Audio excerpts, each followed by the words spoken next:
The first mistake Ryan Whitman made that night was thinking Emily Carter had walked into his world by accident. The second was saying it out loud. She entered the grand ballroom of the Fairmont in downtown Chicago just as the string quartet softened and the cameras began turning toward the stage. Crystal lights hung above the room like frozen stars. Champagne glasses caught every flash, and nearly 500 guests in tailored suits and evening gowns moved around her as if they all belonged to the same expensive dream. Emily wore a simple black dress, no diamonds, no entourage, no desperate smile trying to prove anything. That alone made Ryan laugh. He saw her from beside the sponsor wall, one hand in his pocket, his new fiancée Madison Blake tucked neatly at his side, and his expression shifted from surprise to entertainment, like someone had just brought an old embarrassment back for his private amusement. "Emily," he said, loud enough for the nearest table to pause. "I didn't realize they were letting anyone in tonight." A few people turned. Some recognized her name, or thought they did. The ex-wife. The quiet one. The woman who disappeared after Ryan Whitman became the face of Whitman Global. Emily stopped near the aisle, her invitation still inside her clutch, her eyes steady on him. Ryan stepped closer, smiling for the room more than for her. "This gala is for builders, investors, leaders," he said. "Not people who are still trying to figure out what to do with their lives." Madison gave a polished little laugh, the kind people use when they want cruelty to sound like manners. Someone near the bar looked down at his drink. Someone else whispered, "Is that his ex-wife?" Emily didn't answer. She didn't defend herself. She didn't remind him of the nights she had stayed awake while he practiced speeches she had written, or the mornings she had driven across town with pitch decks he later claimed were his. She only looked past him, toward the massive black screen hanging over the stage. Ryan followed her gaze, then smirked. "What? Hoping your name shows up there someday." Emily's fingers tightened once around her clutch, then relaxed. "No," she said softly. "I already know why I'm here." Before Ryan could respond, an event manager in a navy suit hurried over, his face careful, his voice respectful. "Miss Carter," he said, "we've been looking for you. Your front row seat is ready." Ryan's smile did not disappear all at once. It broke slowly, piece by piece, as Emily turned away from him and walked toward the stage. Emily followed the event manager down the center aisle with every quiet step pulling more attention behind her. She could feel Ryan still standing near the sponsor wall, trying to understand what he had just seen, trying to decide whether the room had made a mistake or whether Emily had. 5 years ago, he would have grabbed her elbow gently enough for strangers not to notice and firmly enough for her to understand the warning. 5 years ago, he would have smiled while correcting her in public, then told her in private that she had embarrassed him. But tonight, all he could do was watch while someone from the gala staff guided her toward the row reserved for people whose names were printed on thick cards, not scribbled onto guest lists at the last minute. Emily did not look back. She knew exactly what Ryan was feeling because she had spent 8 years studying the weather of his pride. When he felt admired, he became charming. When he felt challenged, he became cruel. And when he felt exposed, he became dangerous in the quiet social way powerful men often were, not with fists or shouting, but with rumors, smiles, withheld invitations, and doors that suddenly stopped opening. That was how he had erased her the first time. Their marriage had not begun with cruelty. That was the part people never understood. Ryan Whitman had once been a young man in a wrinkled navy suit, standing outside a coffee shop in Evanston with a laptop bag, an overdue rent notice in his car, and a business idea he could not explain without losing confidence halfway through. Emily had been working as a strategy analyst then, the kind of woman who noticed patterns before other people noticed problems. She had listened to Ryan talk for 40 minutes about a logistics platform that could help small manufacturers track supply delays in real time. And when he finally ran out of breath, she had taken a napkin, borrowed his pen, and redrawn the entire model in 6 boxes. Ryan had stared at it like she had just opened a window in a room he did not know was locked. "That is it," he had said. "That is exactly what I meant." But it had not been exactly what he meant. It had been what Emily understood, repaired, sharpened, and turned into something investors could believe. In the first year, she wrote the pitch deck on their kitchen table while Ryan paced barefoot across the apartment practicing how to sound like a founder. She turned his scattered ideas into market language. She built the first pricing structure. She found the first 3 pilot clients by calling contacts she had earned long before Ryan knew how to pronounce half the terms he used in meetings. When he froze during a video call with an angel investor from Austin, Emily slid a note across the table that said, "Talk about retention, not growth." Ryan read it, recovered, and got the check. Afterward, he spun her around the kitchen and called her his secret weapon. Back then, she thought it was love. Later, she understood the warning inside the compliment. Secret weapons stay hidden. As Whitman Global grew from a rented desk to a real office with glass walls and a view of the Chicago River, Ryan started changing the story in small ways. At first, he did it because it sounded cleaner. Instead of saying, "Emily helped me build the model," he said, "I built the model with support from home." Instead of saying, "Emily found our first clients," he said, "I leveraged my network." Instead of saying, "My wife rewrote the presentation the night before the meeting," he said, "I had a late night polishing the deck." Emily heard each change and told herself it did not matter. They were married. His win was their win. His name on the door still meant their future was safer. She repeated that lie until it became easier than admitting the truth. Then came the magazine profile. A business reporter wanted to write about Ryan as one of the Midwest's rising founders. Emily cleaned the apartment before the photographer came. She steamed Ryan's shirt. She set out the first prototype sketches because she thought they told the real story. During the interview, the reporter noticed one page with Emily's handwriting and asked, "Was your wife involved in the early strategy?" Ryan laughed, easy and bright.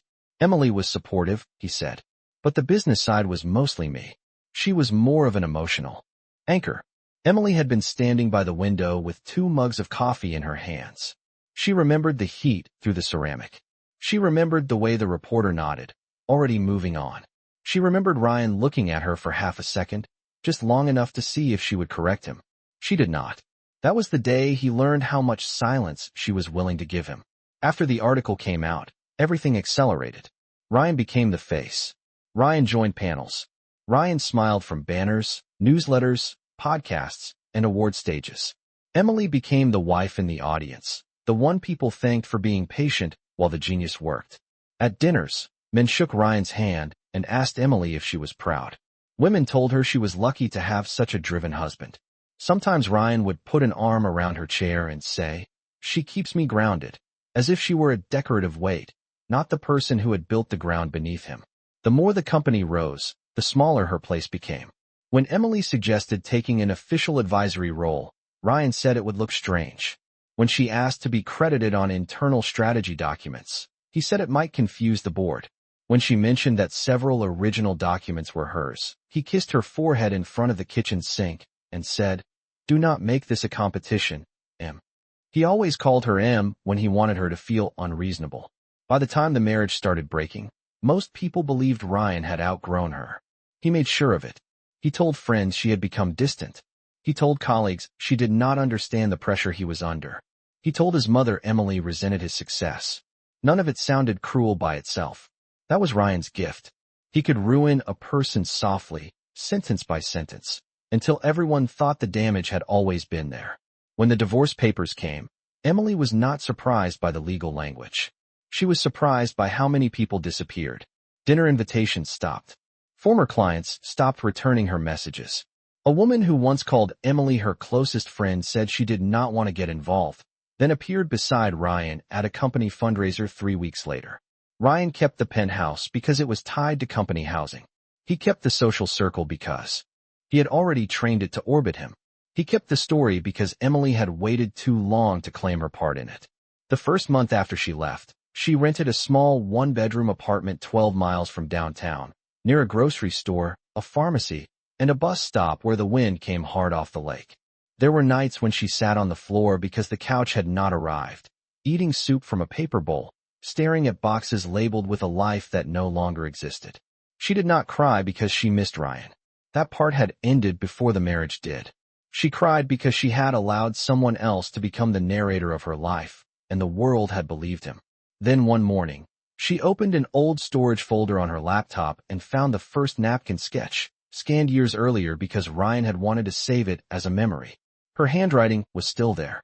The 6 boxes were still there. Underneath them, Ryan had written in blue ink, Emily cracked it. She stared at those words for a long time. Not because they were enough to fix anything, but because they reminded her of something Ryan had spent years trying to bury. She had not lost her mind. She had not imagined her contribution. She had not been lucky to stand near greatness. She had carried it. That same week, she called two former clients who had once trusted her instincts more than Ryan's charm. One answered on the second ring. The other called back at 11:17 at night and said, "I wondered when you would finally build something of your own." Emily started small. No announcement. No dramatic comeback. No social media speech about betrayal. She took consulting projects under her maiden name first. Then under a new firm, she registered quietly from a shared workspace with bad coffee and fluorescent lights. Carter Meridian began with 3 clients and a spreadsheet. Within 6 months, it had 12.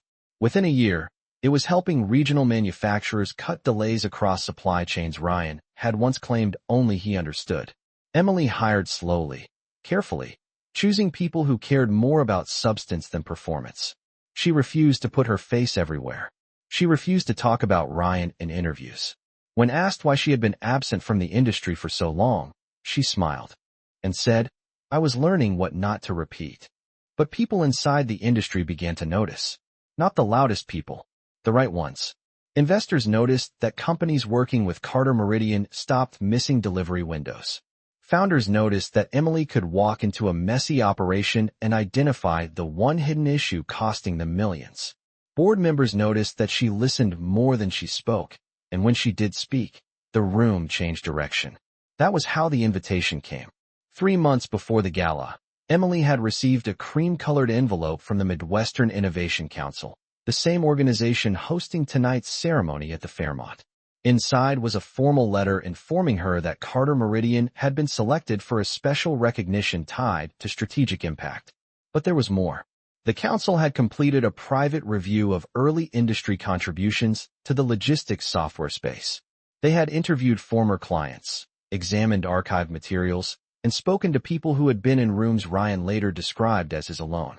Emily read the letter twice, then set it down and walked to the window. The city below her looked cold and bright, full of buildings where people were applauded every day for work someone quieter had made possible. The council wanted to honor her publicly, not as Ryan Whitman's ex-wife, not as a supportive spouse, not as a footnote, as the architect of work that had shaped an entire business category before anyone knew her name. She almost declined. Old fear rose fast.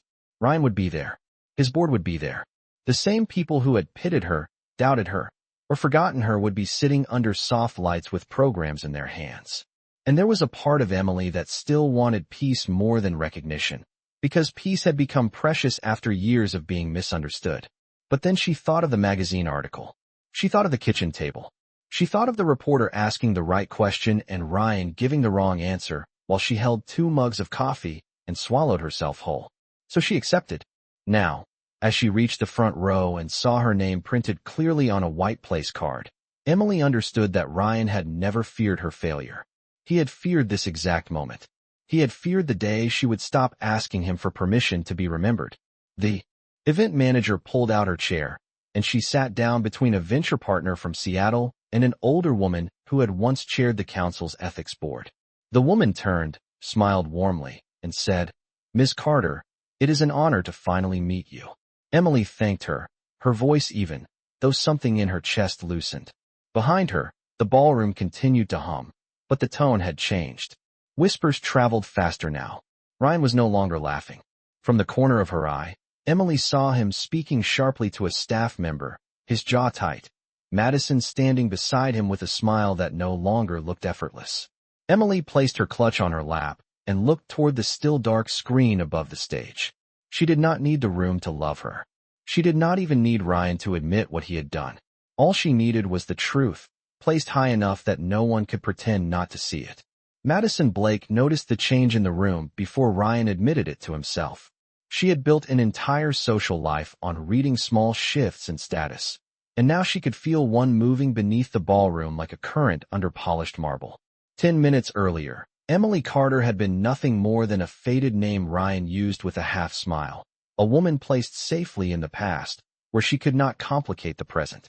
Now she was seated in the front row with a printed place card, greeted by senior guests, and watched by people who suddenly seemed unsure what they were supposed to believe.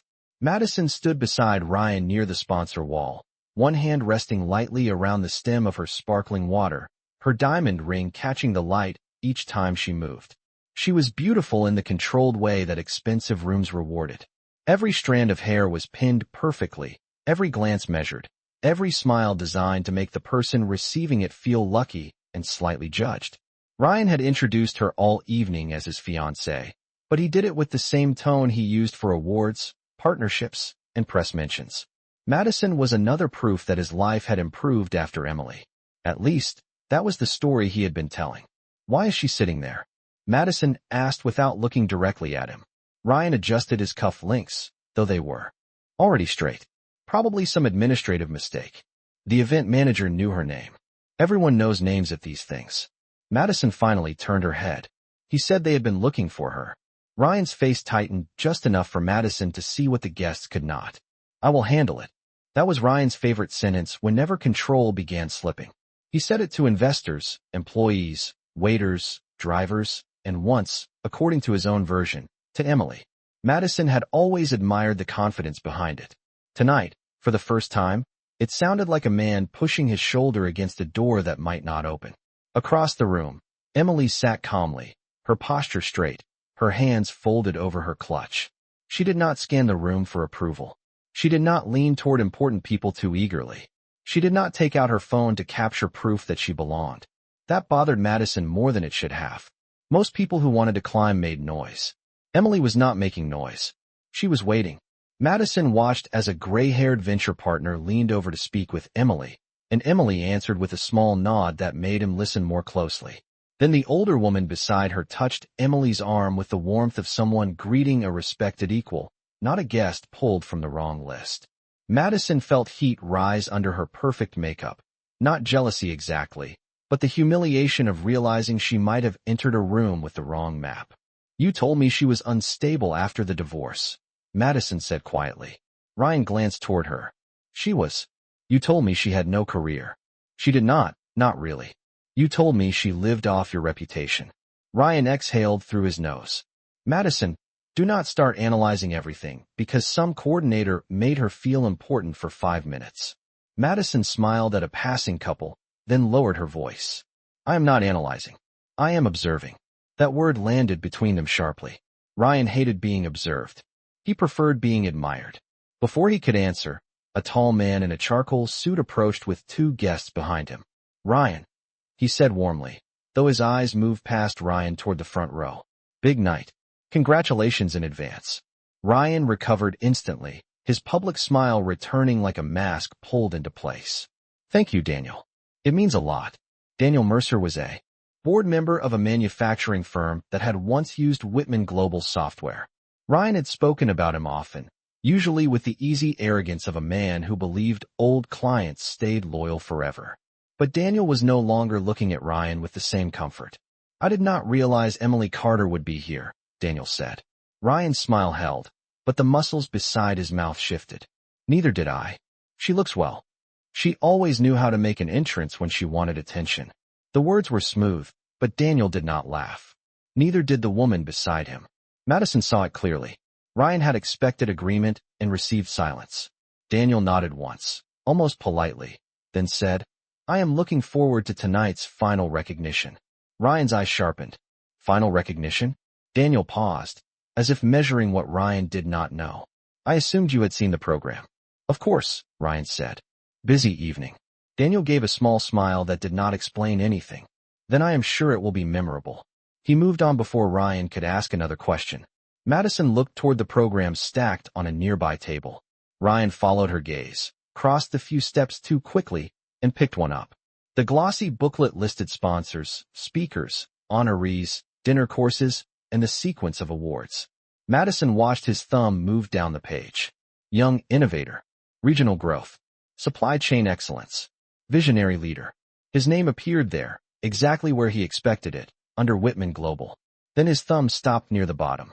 The final item read, "Only, Special Founders Impact Recognition. Honoree to be announced." Madison leaned closer. "Is that normal?" Ryan closed the program. "Yes." "Ryan, It is probably a council gimmick. They like suspense.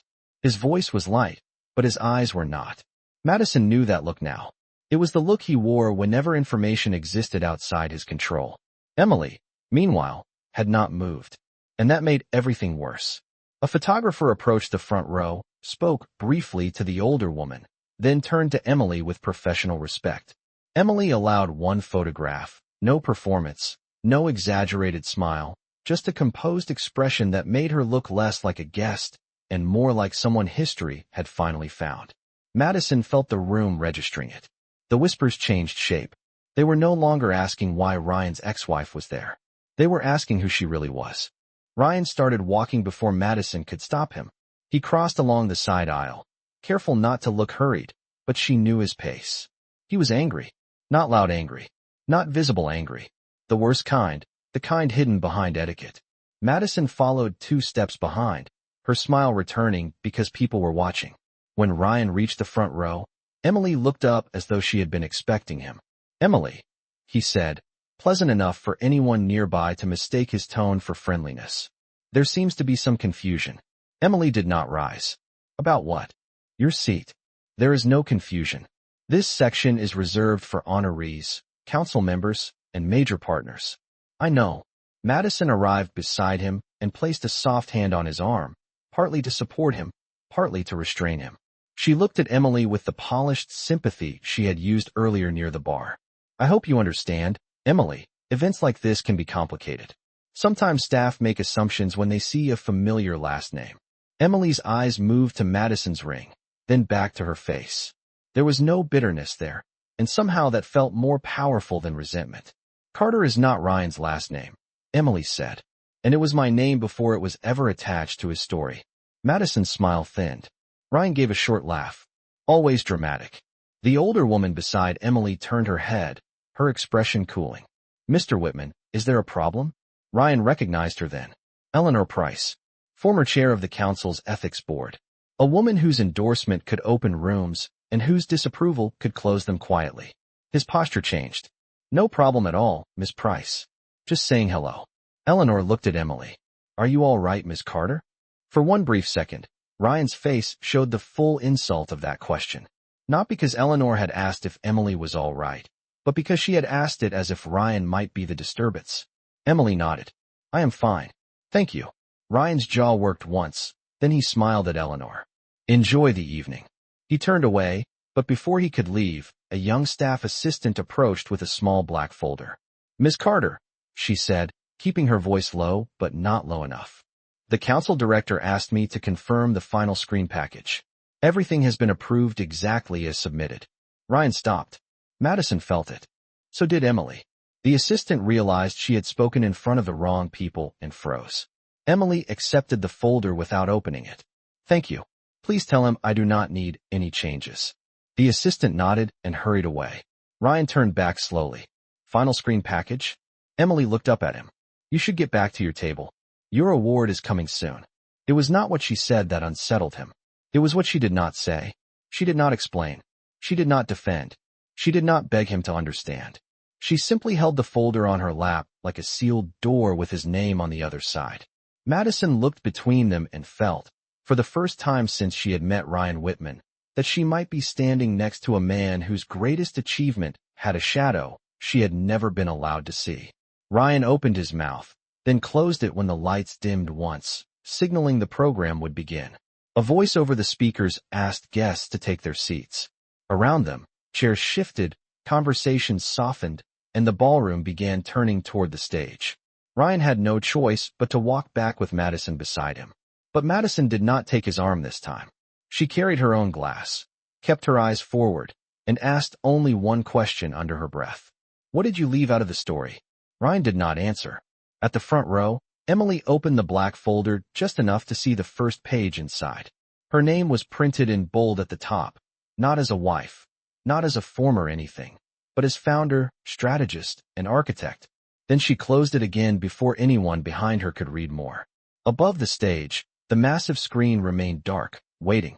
And for the first time that night, Ryan Whitman was no longer afraid that Emily did not belong in the room. He was afraid that she belonged there more than he did.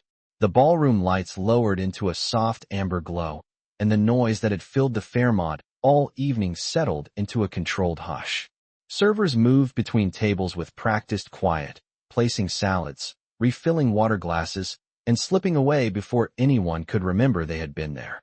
On stage, the council director stepped to the microphone and welcomed the room with the polished warmth of a man who knew half the people in front of him had donated money and the other half wanted to. Emily listened without leaning forward, without checking the program, without giving Ryan the satisfaction of seeing her look nervous. Her seat in the front row had become its own kind of announcement. People behind her whispered less now, not because they had lost interest, but because they had begun to understand that whispering about her might be risky.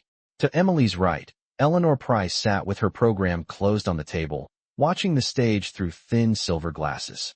To Emily's left, the venture partner from Seattle, a man named Graham Ellis, leaned slightly toward her and said, "I heard what happened with Meridian's expansion into Ohio.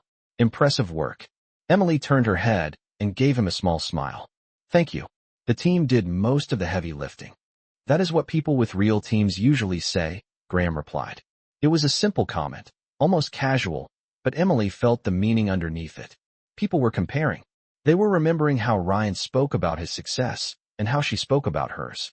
Across the room, Ryan sat at a round table near the center aisle with Madison beside him and 4 board members around them. His award was still coming, and under normal circumstances, he would have been relaxed, charming, generous with eye contact, already preparing the half-humble smile he used when applause began. But tonight he kept glancing toward the front row, then toward the dark screen, then toward the printed program he had folded too many times. Madison noticed every glance. She also noticed the way his board members were noticing him. That was the danger of a man like Ryan losing composure in public. It did not take a scandal. It only took people realizing the confidence they had invested in might be borrowed. The first award went to a young founder from Milwaukee. The second went to a family-owned manufacturer outside Indianapolis. The room clapped, glasses chimed, cameras flashed. Emily applauded for each honoree with genuine attention, but her mind kept touching the black folder on her lap. Inside were the final screen notes approved by the council, the language they had fought over for weeks because Emily had refused to let the tribute turn into revenge. She had agreed to evidence, not spectacle. She had agreed to recognition, not humiliation. She had agreed to truth, not theater. The council had wanted the story to be clear because the industry had spent years crediting the wrong face. Emily had wanted the story to be fair because she knew exactly how it felt to be reduced to someone else's version of events. That was the line Ryan had never understood. Power did not have to be cruel to be complete. As the dinner plates were cleared, Ryan leaned toward one of his board members, a silver-haired man named Arthur Bell. "Do you know anything about the final recognition?" he asked, keeping his voice light. Arthur did not look at him immediately. "The council keeps some announcements confidential." "Confidential from honorees?" "Sometimes from everyone." Ryan smiled thinly. "That seems inefficient." Arthur finally turned. "It seems intentional." Madison looked down at her napkin to hide the expression that crossed her face. Ryan heard the warning, but he hated the source more than the message. He reached for his water, took a slow sip, and reminded himself that his name was still on the program. Whitman Global still sponsored 2 tables. His photograph was still printed in the evening packet. Whatever Emily was doing here, it could not undo an empire in one night. Then the host announced the Visionary Leader Award, and Ryan stood before his name was fully spoken, moving into applause as if it had arrived on command. The room responded politely, even warmly in places. He adjusted his jacket, kissed Madison lightly on the cheek in the safe, public way expected of a successful man with a beautiful fiancée, and walked to the stage. Emily watched him climb the steps and remembered the first time he had been afraid of a microphone. She had stood in the back of a community business center with 30 people in folding chairs while Ryan whispered, "I cannot do this." She had told him to breathe, reminded him of the 3 numbers that mattered, and promised him the room wanted clarity more than perfection. He had believed her then. He had needed her then. Now he stood under expensive lights and thanked the council, his board, his investors, and Madison for standing beside him. He did not say Emily's name, but he found another way to reach her. "Success," Ryan said, pausing for effect, requires the courage to keep building, even when some people in your life do not understand the weight of ambition. A few people clapped softly. Some nodded. But in the front row, Eleanor Price did not move. Graham Ellis stared at the stage with a neutral expression that felt colder than disapproval. Emily kept her hands folded in her lap. She had known Ryan might do this. He could not resist turning a stage into a mirror. There were times, Ryan continued, when I had to choose between being held back by the past and stepping forward into the future. Madison's eyes shifted toward Emily before she could stop herself. The camera operator near the aisle followed that glance, then seemed to realize what was happening and quickly returned to Ryan. But the damage was small and immediate. People saw. People understood the implication. And for the first time, some of them did not seem willing to accept it. Ryan ended with practiced humility, lifting the glass award as applause filled the room. It was not thunderous, but it was enough for him to smile again. For a brief moment, he looked restored. He stepped down from the stage and walked back past the front row. As he passed Emily, he leaned just close enough for only her and perhaps Eleanor to hear. "Still chasing rooms that were never built for you," he murmured. Emily did not turn her head. "No, Ryan," she said quietly. "I helped build them." He stopped for half a second, but the aisle behind him was too visible, too crowded, too bright. He had to keep walking. When he returned to his table, Madison did not applaud again. She looked at him as if his speech had answered her earlier question more clearly than any confession could have. The program moved on. Dessert arrived, coffee was poured, and the host returned to the microphone with a different tone, slower now, more serious. "Before we close tonight," he said, "the council would like to present a special recognition. This award is not given every year. It is reserved for work whose influence was felt long before the public knew where the work began."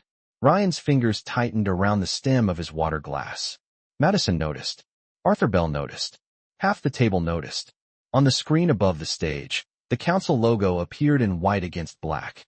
Then a line of text faded in, but not a name. Not yet. It read, "For the architect whose work changed the map before anyone saw the blueprint." The room grew completely still. Emily felt her heartbeat, calm but heavy, like a door being unlocked from the other side. The host looked down at his card, then toward the front row. Ryan followed his gaze. Madison followed Ryan's. Every person who had whispered earlier seemed to turn at once. The massive screen brightened, waiting for the next slide, waiting for the name that would either confirm Ryan's fear or save him from it. Emily did not move. She did not smile. She only lifted her eyes to the big board as the first letter began to appear. The first letter appeared in white, tall and clean against the black screen, and Ryan Whitman stopped breathing for just long enough to feel it. E. The room stayed silent. Then the second letter came. M. Madison looked from the screen to Ryan, and in that small movement, something between them changed forever. Emily Carter remained seated in the front row, her face calm, her hands still resting on the black folder in her lap, but everyone around her began to understand that calm was not weakness. It was preparation. The big board finished revealing the name slowly, almost mercifully, as if giving the room time to adjust to a truth it should have known years earlier. Emily Carter. Beneath it, another line appeared. Founder and strategic architect, Carter Meridian.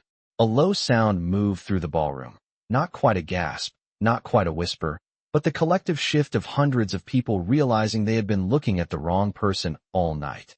Ryan stared at the screen as though the letters might rearrange themselves if he refused to accept them. Madison sat very still beside him, her ring no longer catching the light because her hand had closed around her napkin. Arthur Bell leaned back in his chair, his expression unreadable, but his eyes had sharpened. The host let the silence breathe before speaking again. "Tonight, the Midwestern Innovation Council recognizes a leader whose work shaped modern supply chain strategy across regional manufacturing long before her name appeared on a stage." Emily felt the words land, not as applause yet, not as victory, but as weight being lifted from a place inside her she had trained herself not to touch. For years, Ryan had spoken first. Ryan had explained first. Ryan had corrected the room before she could enter it. Now he had no microphone, no stage, and no prepared line that could soften what was appearing above him. The host continued, "This recognition follows an independent review of early strategic frameworks, client records, archived materials, and industry testimony. The council found that several foundational models widely credited to the rise of Whitman Global were first developed, refined, and introduced by Emily Carter. This time the reaction was louder. A chair shifted. Someone whispered, "Foundational models?" Another voice, lower, said, "That cannot be good for Ryan." At the center table, Ryan forced a laugh that only the people closest to him could hear. "This is ridiculous," he said, but no one joined him. He looked at Arthur, expecting outrage, confusion, loyalty, anything. Arthur did not give it. "Did you know about this?" Ryan asked under his breath. Arthur kept his eyes on the stage. "I knew the council had questions." Questions about what? About history. That single word did more damage than an accusation. Madison turned toward Ryan slowly. "You told me she helped a little." Ryan did not look at her. This is ceremonial language. They exaggerate everything. But the screen changed again. A scanned image appeared beside Emily's name, enlarged enough for the whole ballroom to see. It was a 6-box model drawn in dark ink on a faded napkin, dated nearly a decade earlier. Underneath it, in blue handwriting, were 4 words. Emily cracked it. The host did not dramatize the moment. He did not need to.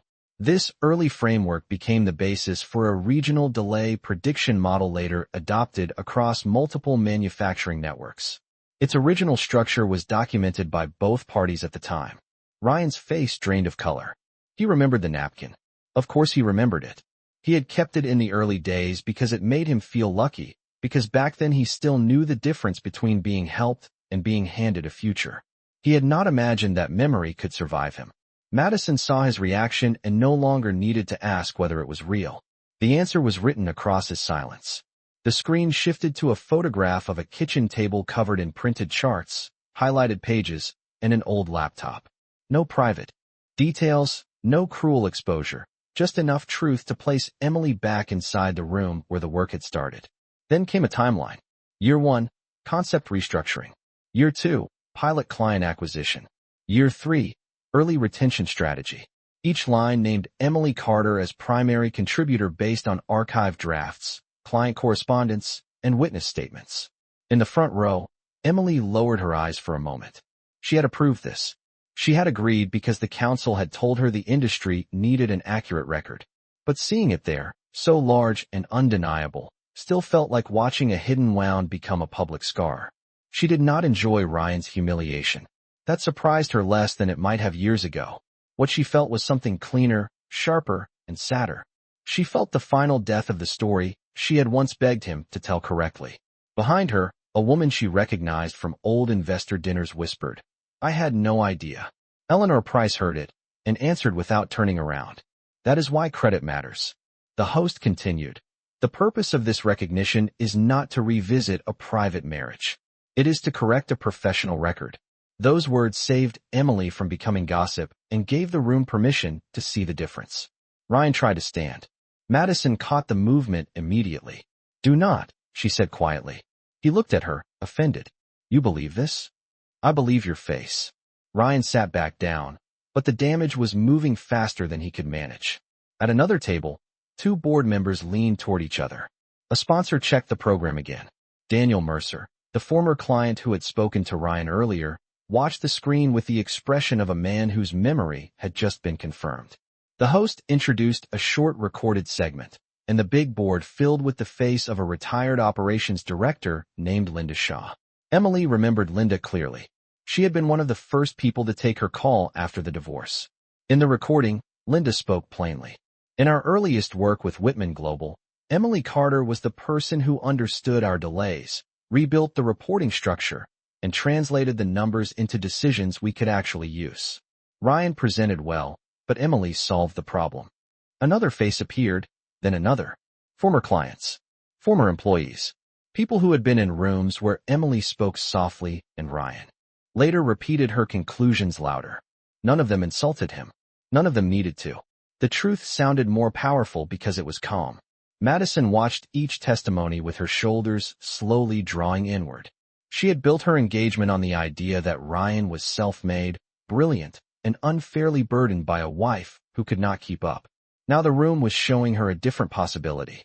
Maybe Emily had not been left behind. Maybe she had been pushed out of the picture after building the frame. Ryan leaned toward Madison, his voice tight. This is a coordinated attempt to embarrass me. Madison did not look away from the screen. Then why is everyone so careful not to say your name? He had no answer. That was the elegance of it, and the part that terrified him most. Emily was not attacking him. The council was not accusing him of anything criminal. No one had shouted. No one had made the evening ugly. They had simply placed verified facts in order, and that order left Ryan exposed. The host returned to the center of the stage as the final image faded. In the years since, Emily Carter founded Carter Meridian, an advisory and technology strategy firm now serving manufacturers across 7 states, with measurable improvements in delivery reliability, cost forecasting, and operational resilience. Applause began before he finished. At first it came from the front row, Eleanor Price and Graham Ellis rising almost together. Then Daniel Mercer stood. Then Linda Shaw, seated 3 tables back, stood as well. The applause spread across the ballroom in waves, not wild, not theatrical, but solid and growing. Emily remained seated for 1 second too long because her body had not yet caught up with what her life had just become. Eleanor touched her arm gently. Stand up, Miss Carter. Emily rose. The applause grew stronger. Cameras turned. Faces that had watched her with pity earlier now looked at her with respect, surprise, and in some cases shame. She could see Ryan at his table, still sitting, his award beside his plate like a glass object from another life. He was not clapping. Madison was. That was the moment that finally broke the last illusion between them. Ryan turned toward her, stunned. Madison did not stop. She kept applauding, not loudly, not dramatically, but clearly enough for everyone at the table to know where. She stood. Emily saw it, then looked away. This night was not about Madison. It was not even about Ryan anymore. The host smiled toward the front row. Miss Carter, would you join us on stage? The aisle ahead of Emily seemed much longer than it had when she entered the ballroom. She stepped into it anyway. As she walked, people stood on both sides. Some nodded. Some avoided her eyes, perhaps remembering old conversations where they had believed Ryan too easily. Graham whispered, well earned, as she passed. Daniel Mercer touched his hand to his chest in quiet apology. Emily accepted none of it as payment. Apologies could come later, if they came at all. Tonight, she was walking toward her own name. Halfway to the stage, Ryan stood abruptly. Emily, he called, loud enough for several tables to hear. The applause faltered around him. Emily stopped, but she did not turn fully. Ryan seemed to realize too late that every eye had moved to him. His face arranged itself into something like concern. I think we should talk before this goes any further. The old room might have waited for Emily to explain herself. The old room might have given Ryan the benefit of the doubt by instinct. But this room had just seen the record, and silence no longer belonged to him. Eleanor's voice came from the front row, crisp and calm. Mr. Whitman, this is her moment. Ryan looked at Eleanor, then at the crowd, then at Emily. He tried one more smile, smaller now, almost pleading. He said. Emily turned then, just enough for him to see her face. The nickname had once been a key he used to unlock guilt, softness, obedience. Tonight it opened nothing. My name is Emily Carter, she said, her voice quiet, but the microphone near the stage caught it just enough for the closest speakers to carry the words. The ballroom went completely still. Ryan's mouth parted, then closed. Emily continued walking. When she reached the steps, the host offered his hand, not to pull her up, but to honor her arrival. She stepped onto the stage beneath the enormous screen where her name still glowed above the room. For the first time that night, she allowed herself to look directly at the big board. Not because Ryan was watching, not because Madison was clapping, not because the guests had finally changed their minds. She looked because the letters were real. Emily Carter. The name he had treated like a footnote had become the headline he could not escape. Emily stood beneath the lights with the applause still moving around her, and for a moment, she did not reach for the microphone. She let the room settle. She let every whisper, every assumption, every false version of her life arrive at the same place and run out of breath. The host handed her the award, a clear glass piece engraved with her name, and she held it carefully, not like a trophy she needed to show off, but like proof that had finally found its way home. When she looked out across the ballroom, she saw faces from every chapter of the story Ryan had rewritten. Former clients, Former friends. Investors who had once shaken his hand while barely glancing at her. Women who had pitied her. Men who had dismissed her. And in the center of it all, Ryan Whitman sat stiffly at his table, his own award untouched beside him, his smile gone, his eyes fixed on her, as if he still believed she might save him from the room he had built.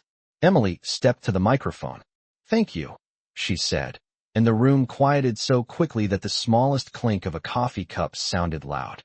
She looked down once, not at notes, but at the reflection of the stage lights on the award. "For a long time, I thought recognition was something other people had to give you before it became real. I thought if a room did not say your name, maybe your work did not matter enough. I thought if someone louder told the story first, maybe that story would always win." Ryan shifted in his chair. Madison did not look at him. Emily continued, her voice calm, steady, and clear enough to reach the back wall. "But work has a memory. The people you help remember. The problems you solve remember. The systems you build remember. Even when credit disappears for a while, impact leaves footprints." A few people in the audience lowered their eyes. Emily saw Daniel Mercer wipe his glasses. She saw Linda Shaw nod slowly, as if each sentence confirmed something she had wanted said for years. Emily did not mention Ryan. She did not need to. His absence from her speech made his presence in the room even heavier. "I accept this recognition for every person who has ever contributed from the margins while someone else stood in the spotlight. For every spouse, assistant, analyst, junior employee, partner, and quiet builder who made the work possible but never heard their name called when the praise arrived. I know what it feels like to clap for your own ideas from the audience." The sentence moved through the ballroom like a bell. Madison's hand tightened around the edge of the table. Arthur Bell turned slightly toward Ryan, not accusing him, just seeing him differently. Ryan stared down at the folded program in front of him, and for the first time all evening, he looked smaller than his reputation. Emily took a breath. "But I also know this. No one can erase what you know how to do. They can remove your name from a slide. They can tell a cleaner version at dinner. They can make you feel like asking for credit is asking for too much. But they cannot take the skill from your hands, the vision from your mind, or the dignity you choose to keep." Applause started softly, then stopped when people realized she had not finished. Emily looked toward the darkened tables, not searching for Ryan, but aware of him the way a person is aware of a closed door behind them. Carter Meridian was built after a season when I had very little left except experience, discipline, and a refusal to become the smallest version of myself. So tonight is not about looking backward with bitterness. It is about moving forward with accuracy. That word, accuracy, landed exactly where it was meant to land. Ryan flinched as though the room had turned its chairs toward him. Emily finally allowed herself a small smile. "Thank you to the council for caring about the record. Thank you to the clients who remembered the work. Thank you to my team for proving every day that leadership does not have to be loud to be strong." She stepped back from the microphone, and this time the applause rose fully. People stood again, not all at once, but steadily, until the ballroom was on its feet. Emily accepted it without bowing, without waving, without performing surprise. She had already done the hardest part years ago when no one clapped. For survival. As she walked off stage, Ryan pushed back his chair and moved toward the side aisle. But Madison stood before he could pass. "Do not make this worse," she said quietly. He looked at her with disbelief. "You are taking her side?" Madison's answer was almost a whisper, but it cut through him. "I am taking the side of what I just saw." Ryan looked past her, toward Emily descending the stage steps, and understood that he had lost something larger than the room. He had lost the power to decide what everyone believed. Emily reached the floor, award in hand, while Eleanor Price waited at the edge of the aisle. "Beautifully done," Eleanor said. Emily nodded, but her eyes were already moving toward the exit, toward the cold Chicago night beyond the ballroom doors. She had taken back her name. Now she wanted air that did not belong to anyone else.